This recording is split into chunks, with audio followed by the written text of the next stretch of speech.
এই যে শুনছেন, আপনাকেই বলছি। আপনি কি চাঁদপুর জেলায় থাকেন, অথচ চাঁদপুরের রেড চিলি রেস্টুরেন্টে এখনো যাননি? তাহলে আজকে আমি আপনাদেরকে দেখাবো যে চাঁদপুরের রেড চিলি রেস্টুরেন্টের খাবার কেমন, সেখানে গেলে আপনি কি কি ফেসিলিটিস পাবেন, যার সবকিছু এই ভিডিওতে ডিটেলসে বলা হবে। সো পুরো ভিডিওটি প্রথম থেকেই শুরু করছি। দিনটা ছিল আমার জন্মদিন। প্রথমে আমরা চলে গিয়েছিলাম চাঁদপুরের কালীবাড়িতে। সেখান থেকে হাঁটতে হাঁটতে আমরা হাসান আলী স্কুলের সামনে দিয়ে চলে আসলাম রেড চিলি রেস্টুরেন্টে। রেস্টুরেন্টের লোকেশনটা আমি ভিডিওর শেষে বলছি।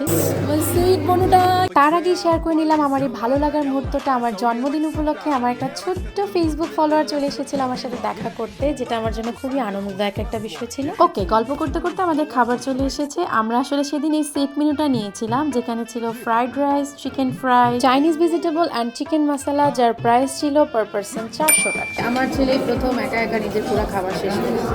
আমার কাছে সবচেয়ে যেটা বেশি ভালো লেগেছে সেটা হলো আমার ছেলে একা একা নিজের খাবারটা পুরোটা শেষ করেছিল এবং খুবই এনজয় করেছে। সত্যি কথা বলতে আমার কাছে ওদের খাবারটা ভালোই লেগেছিল। তার চেয়েও বেশি ভালো লেগেছে ওদের ইন্টেরিয়র ডিজাইনটা। খুব সুন্দর করে ডিজাইন করা হয়েছিল সবকিছু, আর ন্যাচারাল গাছপালা ছিল, যেটা আমার সবচেয়ে বেশি ভালো লেগেছে। আর তার চেয়েও ভালো লাগার বিষয় হচ্ছে আপনি আপনার ছোট বাচ্চাকে নিয়ে সেখানে গেলে সে খুব এনজয় করবে, কারণ এখানে ছোট্ট একটা প্লেগ্রাউন্ড আছে যেখানে আপনার বাচ্চা আনন্দে খেলাধুলা করতে পারবে, একদমই বোর ফিল করবে না। এইদিকে আমাদের খাওয়া দাওয়া শেষ, এবার আমি ধনিয়া নিয়ে নিচ্ছি। এটা আমার বরাবরের অভ্যাস, আমার খুব ভালো লাগে রেস্টুরেন্টের এই ধনিয়া। আমি খাই এবং টিস্যুতে করেও নিয়ে আসি এবং পুরো রাস্তা সেটা খেতে খেতেই আসি। তো রেস্টুরেন্ট দেখলেন, রেস্টুরেন্টের ভিউ দেখলেন, খাবার কেমন সেটাও দেখলেন। এবার চলুন লোকেশন দেখে আসি। চাঁদপুরে থাকেন অথচ এই জায়গাটা চেনেন না এমন মানুষ হয়তোবা খুব কমই আছেন। চাঁদপুরের হাসান আলী স্কুলের আগেই রেড চিলি রেস্টুরেন্ট। অঙ্গীকার থেকে একদমই দেখা যায়। রেড চিলি রেস্টুরেন্টটা হচ্ছে গাজী ফার্মেসির বিল্ডিং এর ঠিক দোতলায়। আপনারা সেখানে গেলেই রেস্টুরেন্টটা খুব সহজেই পেয়ে যাবেন। এছাড়াও যে কাউকে জিজ্ঞেস করলে আপনাদেরকে রেড চিলি রেস্টুরেন্ট দেখিয়ে দিবে। এরপর আমরা বাসায় চলে আসলাম, আর বাসায় এসে দেখি আমার জন্য আবারও সারপ্রাইজ।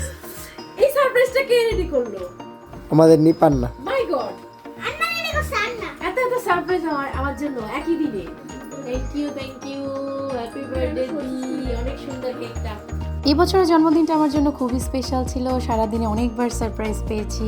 শেষ সারপ্রাইজটা আমার ছোট বোন দিয়েছে। বাসায় এসে দেখি এত সুন্দর একটা কেক অ্যারেঞ্জ করেছে আমার জন্য, মনটা খুব ভালো হয়ে গিয়েছিল। আর আরেকটা সারপ্রাইজ তো আছেই, যেটা আমার হাজবেন্ড পাঠিয়েছিল, সেটা আপনারা ভিডিওতে দেখতে পেয়েছেন। সবকিছু মিলিয়ে আমার জন্মদিনটা দারুণ কেটেছে। এই তো এরপরে আমরা সব ভাই বোনরা মিলে খুব মজা করে কেক কেটে কেক খেলাম। এই হচ্ছে আমাদের কাজিনদের কথা বলার স্টাইল। তো এই ছিল আমার এবছরের বার্থডে শেষ ব্লগ। সবকিছু মিলিয়ে দারুণ বার্থডে কাটিয়েছি। Thank you everyone, and thanks for watching.